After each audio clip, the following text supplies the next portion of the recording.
धाराशिव जिले के विकास को लेकर बीजेपी विधायक राणा जगजीत सिंह पाटिल ने प्रेस कॉन्फ्रेंस में कई अहम घोषणाएं की। उन्होंने बताया कि तुलजापुर के पास हाईवे अड्डा स्थापित करने का प्रस्ताव है, जिससे क्षेत्र में कनेक्टिविटी और पर्यटन को बढ़ावा मिलेगा। इसके साथ ही सोलापुर तुलजापुर धाराशिव रेलवे लाइन को जुलाई 2027 तक शुरू करने का लक्ष्य रखा गया है। विधायक ने कहा कि धाराशिव जिले की प्रति व्यक्ति आय 2 लाख रुपए से अधिक हो चुकी है, जो आर्थिक प्रगति का संकेत है। उन्होंने ये भी बताया कि जिले में जल संकट के समाधान के लिए कोल्हापुर और सांगली जिलों से अतिरिक्त बाढ़ का पानी लाने की योजना पर काम चल रहा है। इस योजना से कृषि और पेयजल समस्या का स्थायी समाधान संभव होगा। उन्होंने कहा कि देश में विकास की गति तेज हुई है और इसका लाभ ग्रामीण क्षेत्रों तक पहुंच रहा है।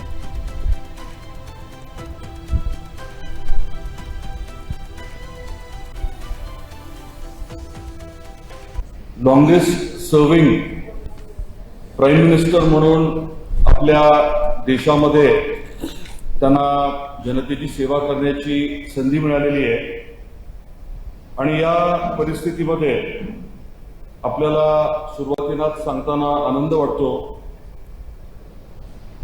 की मॉर्निंग कन्सल्ट नावाची जी संस्था आहे त्याच्या माध्यमातून जगातल्या नेत्यांचा जो सर्वे करण्यात आला त्याच्यामध्ये 75% पसंती जी आहे ती आदरणीय मोदी साहेबांना मिळालेली आहे आणि स्वाभाविकपणे आपल्याला ही देखील कल्पना आहे की जवळजवळ 32 आंतरराष्ट्रीय सन्मान हे आदरणीय मोदी साहेबांना मिळालेले आहेत। मी सुरुवात या विषयाने यामुळे केली की त्यांनी केलेलं जे काम आहे देशामध्ये तर आपण बघितलंय, रोज पदोपदी आपण त्याचा अनुभव घेतोय।